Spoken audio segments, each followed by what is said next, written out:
जय Shri Radhe Krishna. God is true channel में आप सभी का स्वागत है। आज यानी 14 मई 2024 दिन मंगलवार को बैसाख मास के शुक्ल पक्ष की सप्तमी तिथि है, जिसे गंगा सप्तमी के नाम से जाना जाता है।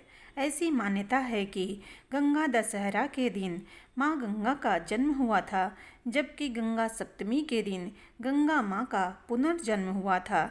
इस दिन को गंगा जयंती के नाम से भी जाना जाता है। इस दिन गंगा नदी में स्नान कर पूजा करने का विशेष महत्व है।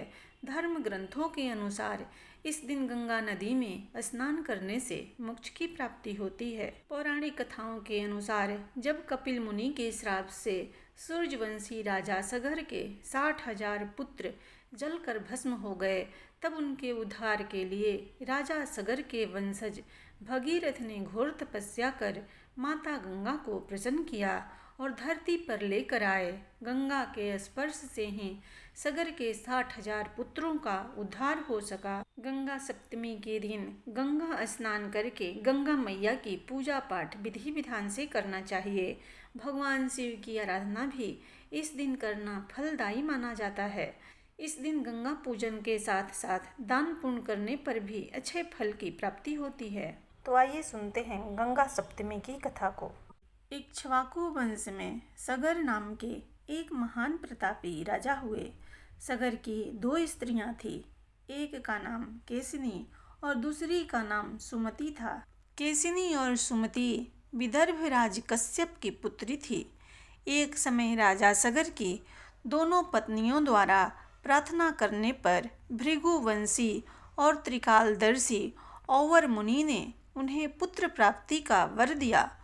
उन्होंने क्षण भर ध्यान में स्थित होकर केसिनी और सुमति से कहा, तुम दोनों में से एक रानी तो एक ही पुत्र प्राप्त करेगी, परंतु वह वंश को चलाने वाला होगा, परंतु दूसरी केवल संतान की इच्छा पूर्ति के लिए 60,000 पुत्रों को जन्म देगी। तुम लोग अपनी इच्छा अनुसार इनमें से एक एक वर मांग लो। औवर मुनि का यह वचन सुनकर केसिनी ने वंश परंपरा चलाने के लिए एक ही पुत्र का वरदान मांगा तथा रानी सुमति ने 60,000 पुत्र उत्पन्न किए। केसिनी के पुत्र का नाम असमंजस था।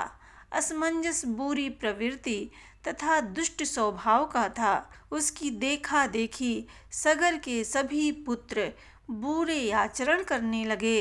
यह देखकर बाहुपुत्र सगर बहुत दुखी हुए। कुछ समय बाद असमंजस से अंशुमान नामक पुत्र उत्पन्न हुआ, जो बड़ा धर्मात्मा, गुणवान और शास्त्रों का ज्ञाता था। वह सदा अपने पितामह सगर की सेवा में संलग्न रहता था। उधर सगर के सभी दुराचारी पुत्र संसार में उपद्रव करने लगे। वे धार्मिक अनुष्ठान करने वाले लोगों के काम में सदा विघ्न डाला करते थे। वे दुष्ट राजकुमार सदा मद्यपान करते थे। उन्होंने साधु पुरुषों की जीविका छीन ली और सदाचार का नाश कर डाला। यह सब देखकर इंद्र आदि देवता अत्यंत दुख से पीड़ित हो इन सगर पुत्रों के नाश का कोई उत्तम उपाय सोचने लगे। इसी बीच में राजा सगर ने अश्वमेध यज्ञ का अनुष्ठान आरंभ किया। इस यज्ञ में प्रयुक्त घोड़े को देवराज इंद्र ने चुरा लिया और पाताल में जहाँ कपिल मुनि रहते थे वहीं ले जाकर बांध दिया। इंद्र के द्वारा चुराए हुए उस अश्व को खोजने के लिए राजा सगर के सभी 60,000 पुत्र पृथ्वी पर इधर उधर घूमने लगे। जब पृथ्वी पर कहीं भी उन्हें वह यज्ञ का घोड़ा दिखाई नहीं दिया, तब वे पाताल में जाने को उद्यत हुए। फिर तो वे सारी पृथ्वी को खोदने लगे। एक एक ने एक एक योजन पृथ्वी खोद डाली और खोदी हुई मिट्टी को समुद्र के तट पर बिखेर दिया और उसी द्वार से वे सभी 60,000 सगर पुत्र पाताल लोक में जा पहुँचे। उस समय वे सब के सब क्रोध से उन्मत्त हो रहे थे। पाताल में पहुंचकर उन्होंने सब ओर अश्व को ढूंढना आरंभ कर दिया। खोजते खोजते वहां उन्हें ध्यान मग्न परम तेजस्वी भगवान कपिल के दर्शन हुए और उनके पास ही यज्ञ का घोड़ा भी दिखाई दिया। फिर तो वे सभी अत्यंत क्रोध में भर गए और बिना विचारे ही कपिल मुनि को मार डालने के उद्देश्य से दौड़े। उस समय आपस में वे एक दूसरे से इस प्रकार कहने लगे, इसे मार डालो, बांध लो, पकड़ लो। देखो, घोड़ा चुराकर यहाँ साधु के रूप में बगुले की तरह ध्यान लगाकर बैठा है। इस तरह की बातें करते हुए वे अनेक प्रकार से कपिल मुनि का अपमान करने लगे। उस समय भगवान कपिल देव अपनी इंद्रियों और बुद्धि को आत्मा में स्थित करके ध्यान में तत्पर थे, इसलिए उन्हें सगर के पुत्रों की करतूत का कुछ भी पता नहीं चला। सगर पुत्रों की मृत्यु निकट थी, इसलिए उन लोगों की बुद्धि मारी गई थी। वे मुनि को लातों से मारने लगे। कुछ लोगों ने उनकी बाहें पकड़ ली, तब मुनि की समाधि भंग हो गई। उन्होंने विस्मित होकर लोक में उपद्रव करने वाले सगर के पुत्रों को लक्ष्य करके गंभीर भाव से कहा, जो ऐश्वर्य के मद से उन्मत्त है, जो भूख से पीड़ित है, जो कामी है तथा जो अहंकार से मूढ़ हो रहे हैं, ऐसे मनुष्यों को विवेक नहीं होता। यदि दुष्ट मनुष्य स्वजनों को सताते हैं तो इसमें आश्चर्य करने की क्या बात है। नदी का वेग किनारे पर उगे हुए वृक्षों को भी गिरा देता है। जहाँ धन है, जवानी है तथा पराई स्त्री भी है, वहाँ सब अंधे और मूर्ख बने रहते हैं। दुष्ट के पास लक्ष्मी आ जाए तो वह लोक का विनाश करने वाली ही होती है। जैसे वायु अग्नि की ज्वाला को बढ़ाने में सहायक होता है और जिस प्रकार दूध सांप के विष को बढ़ाता है, उसी प्रकार से दुष्ट की लक्ष्मी उसकी दुष्टता को और अधिक बढ़ा देती है। ऐसा कहकर कपिल मुनि ने अपने नेत्रों में अग्नि प्रकट की। उस आग से समस्त सगर के पुत्र क्षण भर में जलकर वहीं पर भस्म हो गए। उस भीषण अग्नि से संतप्त होकर नाग, राक्षस और अन्य जीवों ने शीघ्रता से समुद्र में प्रवेश करके अपने प्राणों की रक्षा की। इसके बाद एक देवदूत ने राजा सगर के यज्ञ में जाकर उन्हें इस घटना की जानकारी दी। राजा सगर सब शास्त्रों के ज्ञाता थे। वे यह सब वृतांत सुनकर प्रसन्नता पूर्वक कहा, उनके कर्मों ने ही उन दुष्टों को दंड दे दिया। माता, पिता, भाई, पुत्र जो भी पाप करता है वही शत्रु माना गया है, यही शास्त्रों का निर्णय है। राजा सगर ने अपने पुत्रों का नाश होने पर भी शोक नहीं किया, क्योंकि दुराचारियों की मृत्यु साधु पुरुषों के संतोष का कारण होती है। पुत्रहीन मनुष्यों को यज्ञ करने का अधिकार नहीं है। धर्मशास्त्र की ऐसी आज्ञा होने के कारण महाराज सगर ने अपने पौत्र अंशुमान को ही अपने दत्तक पुत्र के रूप में गोद ले लिया। इसके बाद राजा सगर ने अंशुमान को अश्व ढूंढ लाने के कार्य में नियुक्त किया। अंशुमान कपिल मुनि के आश्रम में पहुँचे और उन्हें साष्टांग प्रणाम किया। फिर दोनों हाथ जोड़कर बोले, ब्राह्मण, मेरे पिता के भाइयों ने यहाँ आकर जो दुष्टता की है उसे आप क्षमा करें, क्योंकि साधु पुरुष सदा दूसरे के उपकार में लगे रहते हैं और क्षमा ही उनका बल है। संत महात्मा दुष्ट जीवों पर भी दया करते हैं।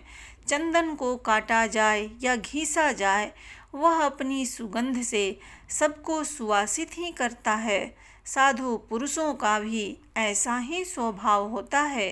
हे पुरुषोत्तम, आपके गुणों को जानने वाले मुनिगण ऐसा मानते हैं कि आप क्षमा, तपस्या तथा धर्माचरण द्वारा समस्त लोगों को शिक्षा देने के लिए इस भूतल पर अवतरित हुए हैं। आपको नमस्कार है।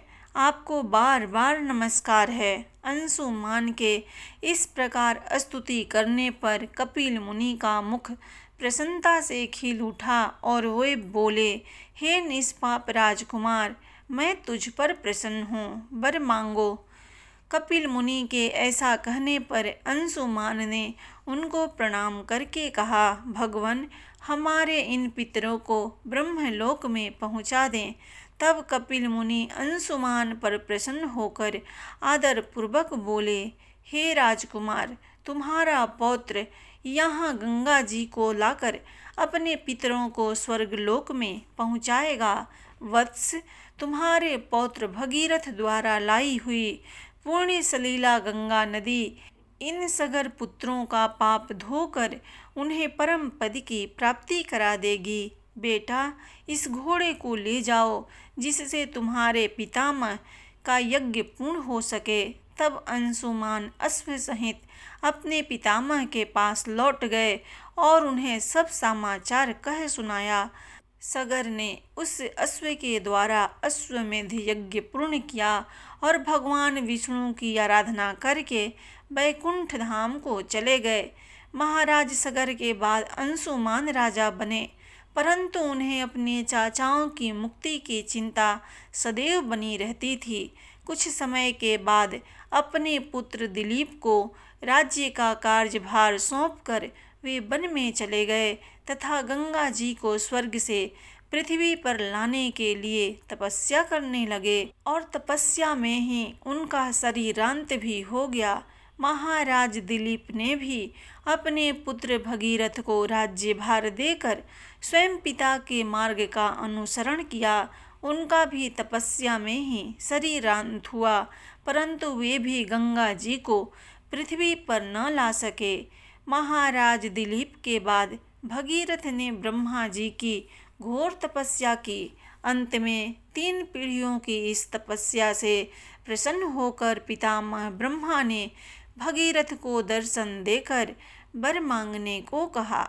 भगीरथ ने कहा, हे पितामह, मेरे 60,000 पूर्वज कपिल मुनि के श्राप से भस्म हो गए हैं। उनकी मुक्ति के लिए आप गंगा जी को पृथ्वी पर भेजने की कृपा करें। ब्रह्मा जी ने कहा, मैं गंगा को पृथ्वी लोक पर भेज तो अवश्य दूंगा, पर उनके वेग को कौन रोकेगा। इसके लिए तुम्हें देवाधिदेव भगवान शिव की आराधना करनी चाहिए। भगीरथ ने एक पैर पर खड़े होकर भगवान शंकर की आराधना शुरू कर दी। उनकी तपस्या से प्रसन्न होकर भगवान शिव ने गंगा जी को अपनी जटाओं में रोक लिया और एक छोटी धारा को पृथ्वी की ओर छोड़ दिया।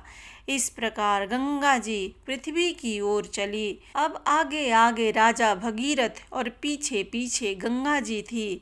मार्ग में जहू ऋषि का आश्रम पड़ा। गंगा जी उनके कमंडलों, दंड आदि बहाते हुए जाने लगी। यह देखकर जहू मुनि ने उन्हें पी लिया। कुछ दूर जाने पर भगीरथ ने पीछे मुड़कर देखा तो गंगा जी को न देखकर वे ऋषि के आश्रम पर जाकर उनकी वंदना करने लगे। प्रसन्न हो ऋषि ने अपनी पुत्री बनाकर गंगा जी को दाहिने कान से बाहर निकाल दिया। इसलिए देवी गंगा जाह्नवी नाम से भी जानी जाती है। भगीरथ की तपस्या से अवतरित होने के कारण उन्हें भगीरथी भी कहा जाता है। इसके बाद भगवती गंगा मार्ग को सस्य श्यामल करते हुए कपिल मुनि के आश्रम में पहुँची, जहाँ भगीरथ के 60,000 पूर्वज भस्म की ढेरी बने पड़े थे। भगीरथ ने पवित्र गंगा जल से अपने पूर्वजों का उद्धार किया और वे सभी गंगा जल के स्पर्श मात्र से दिव्य लोकों को चले गए। प्रेम से बोलिए माँ गंगा की जय।